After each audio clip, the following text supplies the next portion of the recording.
Bonjour ou bonsoir de partout où vous nous regardez sur Niwod Info. Merci de votre fidélité à Niwod Soir, votre émission de décryptage, de débat sur l'actualité sociopolitique et économique d'ici et d'ailleurs.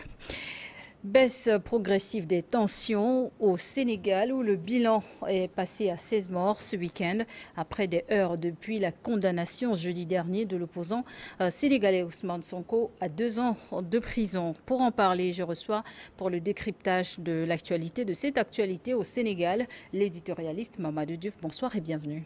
Merci beaucoup. Bonsoir Charlotte. Au Sénégal, est-ce que la population continue de redouter une arrestation du candidat Ousmane Sonko? Permets-moi d'abord de m'incliner devant la mémoire de ces 16 personnes qui ont perdu la vie pour venir rejoindre d'autres personnes, souhaiter prompte guérison à ceux qui sont blessés et faire preuve de compassion pour ces familles qui sont dans la difficulté, soit à cause du deuil, soit à cause d'un membre de la famille qui est blessé. Pour ce qui est de l'arrestation de Ousmane Sonko, pour le moment, rien de clair n'a été dit. Il y a le ministre de la Justice qui a répété à plusieurs fois qu'il peut être arrêté à tout moment. Tout le monde sait qu'il est actuellement séquestré chez lui, il ne peut ni sortir, ni recevoir, etc. Donc ce qui est clair, c'est que s'ils veulent l'arrêter, ils ont déjà réuni les conditions pour l'arrêter. Je ne crois pas que le problème, ce soit de l'arrêter. Mais l'arrêter pourquoi cette fois? Puisqu'il a été condamné à 2 ans ferme. Oui. Et sur le jugement qui a été rendu public, il a été condamné par contumace.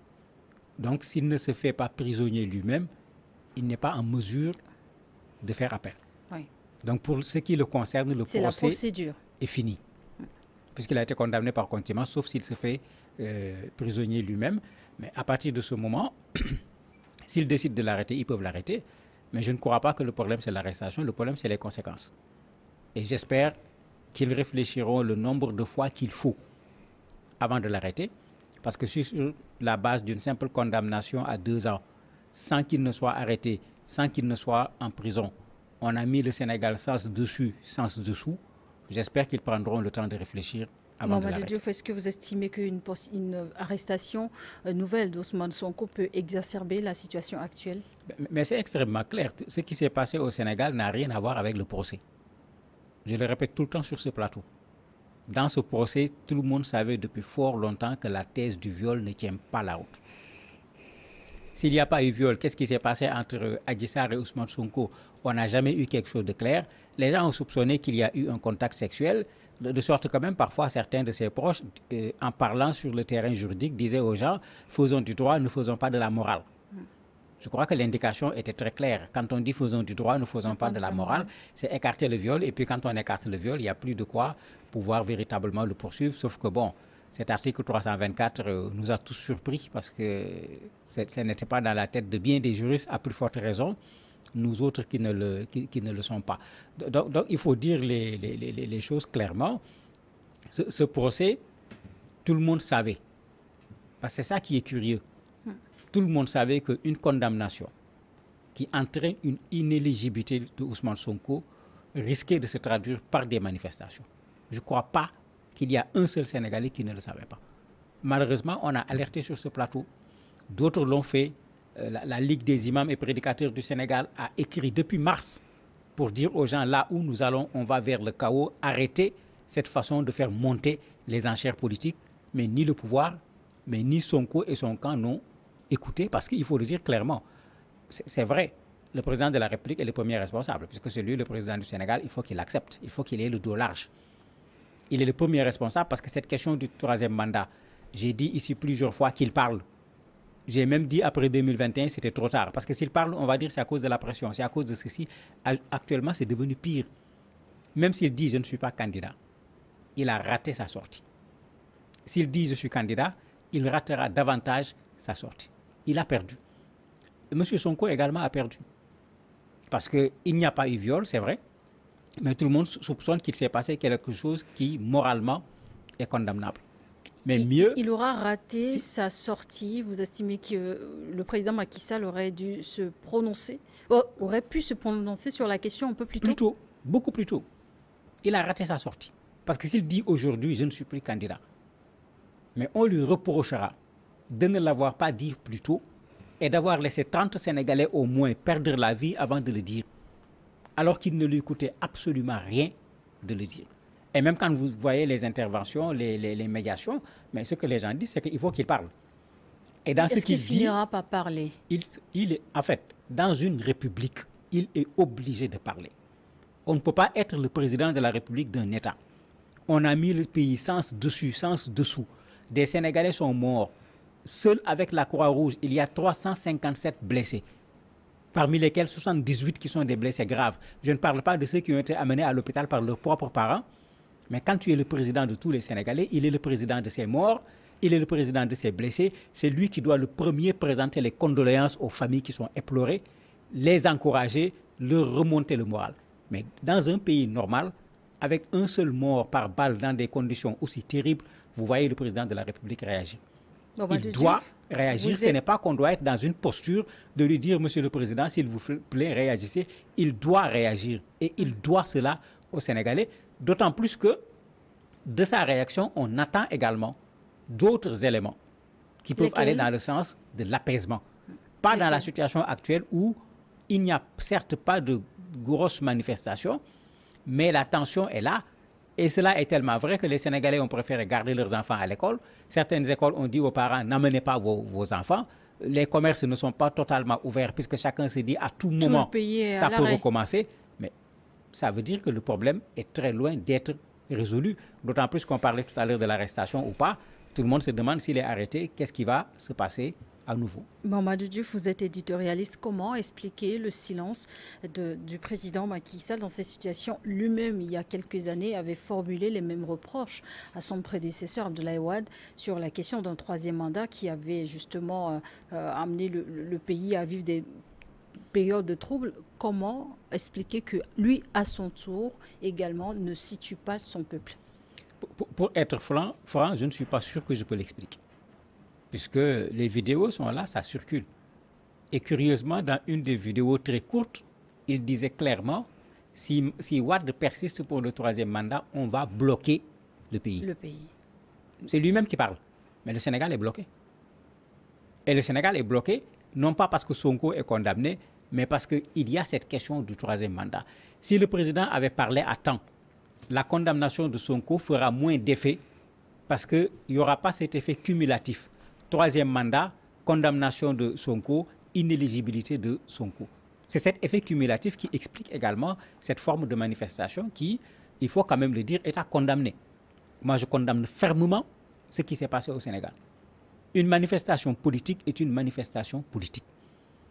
Comment expliquer que dans une manifestation politique, on vient trouver une bonne dame qui vend des téléphones portables, vous cassez la porte, vous volez les téléphones, parce que c'est de cela qu'il s'agit. En volant ces téléphones-là, quel est le motif de votre manifestation? Comment on peut saccager une université? Comment on peut saccager des écoles? Puisque c'est ce qui s'est fait. On a brûlé même le CESTI, là où on forme les journalistes, le rez-de-chaussée en particulier. En quoi il y a une relation entre l'université de Dakar, le CESTI, ces écoles qu'on a brûlées, ces stations d'essence qu'on a dévastées, où est la relation avec la manifestation politique? Il n'y en a pas. Donc ceux-là, ces pillards, ces vandales, il faut les dénoncer et il faut que l'État joue son rôle. Il faut que ces gens-là soient identifiés et jugés pour que la prochaine fois, quand il y a manifestation, qu'on fasse la part des choses entre les manifestants et les voleurs et autres pillards qui sont venus rentrer dedans pour que ça serve de leçon pour le futur. Parce que dans une démocratie, il va y avoir encore des manifestations. La CEDEAO a sorti un communiqué. Quelle analyse faites-vous de ce communiqué qui condamne la mort des forces de sécurité et déplore la mort des civils? C'est tout à fait normal. La CEDEAO est dans sa posture habituelle. On ne peut pas voir ce qui se passe au Sénégal. Le Sénégal est membre de la CEDEAO sans que la CEDEAO ne réagisse. Mais quand vous lisez bien le communiqué, la CEDEAO remet pratiquement sur le même pied d'égalité le pouvoir et l'opposition en leur disant, mais le dialogue, chercher une solution par la discussion. Et c'est pourquoi j'ai insisté en disant qu'il faut que le président de la République parle.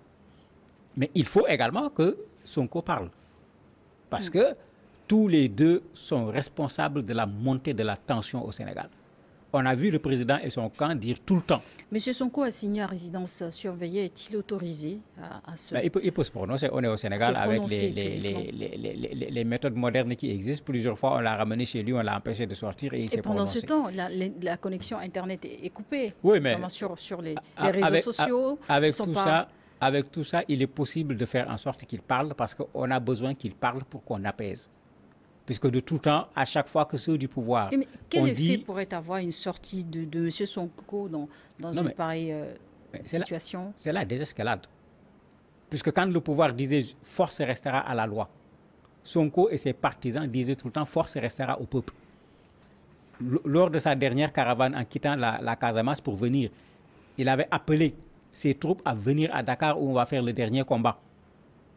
Mais il faut qu'ils disent aux gens que le combat est terminé, pour qu'on retrouve la quiétude au niveau de Dakar. Mais bien sûr, dans cette affaire, on a vu de tout temps les partisans du pouvoir et le pouvoir avoir des positions radicales. Sonko et ses partisans avoir des positions radicales. Les deux partis se renvoient à la responsabilité. Il n'y a pas de responsabilité à se renvoyer. Ils sont tous responsables. Qu'est-ce que Sonko gagne dans cette affaire?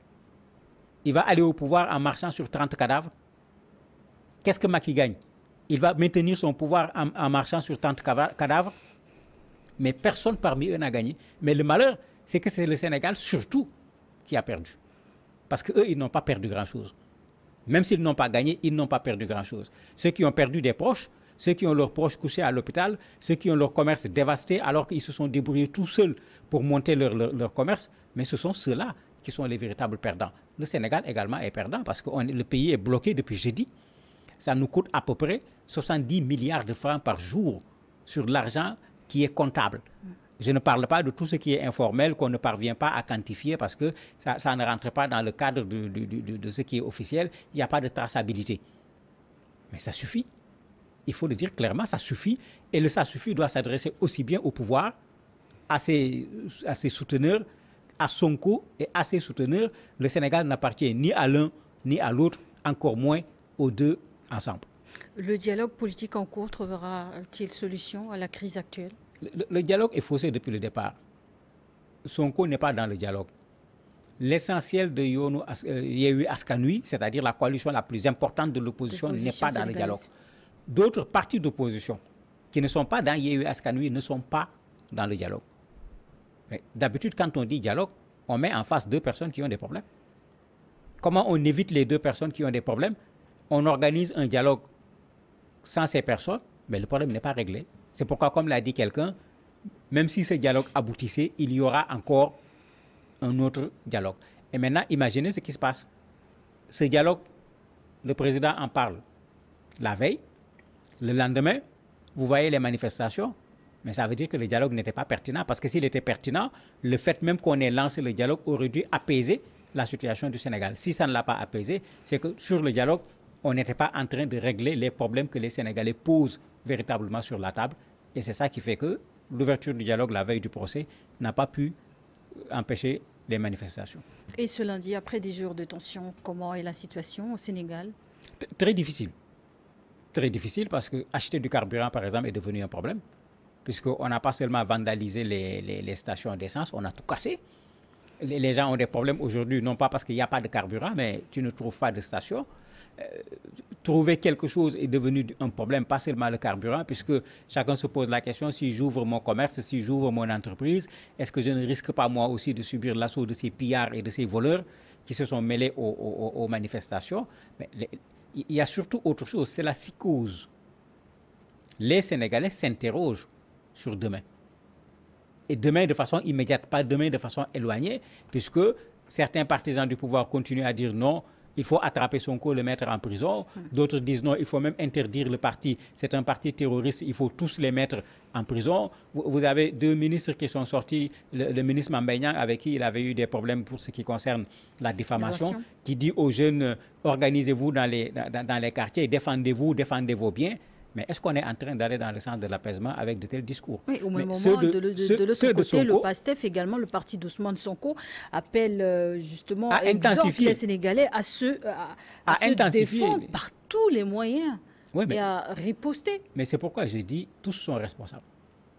Parce que devant une telle situation, la position la plus responsable, aussi bien du camp du pouvoir et de ses partisans, que du camp de Sonko et de ses partisans, c'était d'appeler à la cohésion. C'était d'appeler au dialogue, c'est de faire en sorte qu'il y ait une désescalade. Mais si vous regardez, c'est pourquoi je citais, mais au niveau du camp de Sonko également, on demande que la résistance, comme il l'appelle, soit intensifiée.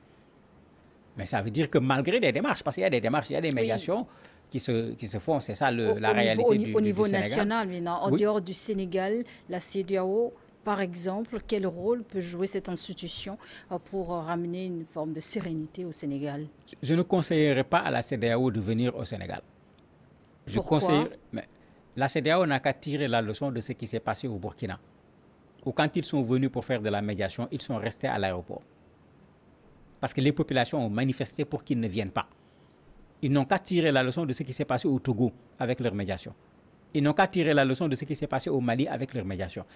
La CEDEAO est décrédibilisée aujourd'hui. Et ceux-là qui ne veulent surtout pas de la CEDEAO, ce sont ces jeunes-là qui manifestent.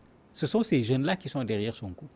Si vous leur proposez une médiation de la CEDEAO, on considère déjà que la CEDEAO, en tant que syndicat des présidents, prend parti pour le président de la République. Cette médiation commence déjà à prendre de l'eau de tous bords. Moi, je leur conseillerais plutôt d'actionner des leviers, parce qu'au Sénégal, il y a plusieurs leviers internes. On n'a jamais résolu une de nos crises par une médiation internationale. Il y a plusieurs leviers internes qui peuvent être activés et qu'ils fassent pression sur le président de la République parce que c'est lui le premier. S'il parlait, il devient encore beaucoup plus facile de faire pression sur son coup. Précisément, s'il dit clairement qu'il ne fera pas de troisième mandat. Mais tant que le président de la République ne parle pas, ça pose problème. Si vous regardez, il y a beaucoup de réactions de grands intellectuels comme Bougar Sarr et autres qui ont écrit, mais tout le monde tire sur le président de la République en lui disant « mais il faut que tu parles ». Et pas on te demande de parler. Il faut que tu parles. Il ne peut pas être le président du Sénégal. Le Sénégal est dans cette situation. Il ne peut pas garder le mutisme comme il l'avait fait sur le troisième mandat. Il est en train de refaire une deuxième fois la même erreur en ne se prononçant pas au moment où il doit nécessairement se prononcer. Et qu'est-ce qu'il faut éviter dans les prises de parole publiques? Parce qu'aujourd'hui, tout le Sénégal est vraiment suspendu à ce que pourrait déclarer le président et également M. Sonko. Qu'est-ce que les Sénégalais veulent entendre de ces deux hommes? Mais les Sénégalais l'ont dit. Puisque les radios, les télévisions ont eu du mal à avoir des émissions normales, puisque vous ne pouvez pas vous déplacer, votre invité viendra difficilement. On ne peut pas faire un journal parce que tout était devenu manifestation. Mais ils ont ouvert les antennes pour dire aux Sénégalais, bon, nous constatons, nous tous, ce qui se passe, on fait quoi? Mais aujourd'hui, le maître mot au Sénégal, c'est qu'on retrouve la paix.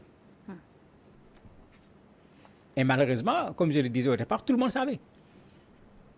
Ceux qui analysent avaient dit, mais on ne les avait pas écoutés. Ils ont alerté, on ne les a pas suivis. Chacun a préféré la démonstration de force par des meetings, par des ceci, par des cela, pour montrer que je suis fort. Mais tout le monde savait que quand on se prépare avec des muscles, là où ça finit, mais c'est l'affrontement, c'est la confrontation. Actuellement, ce que les Sénégalais demandent, c'est extrêmement clair. Une bonne partie des Sénégalais le disent clairement, ça suffit. Il faut que le président de la République dise clairement qu'il n'aura pas à prétendre à un troisième mandat.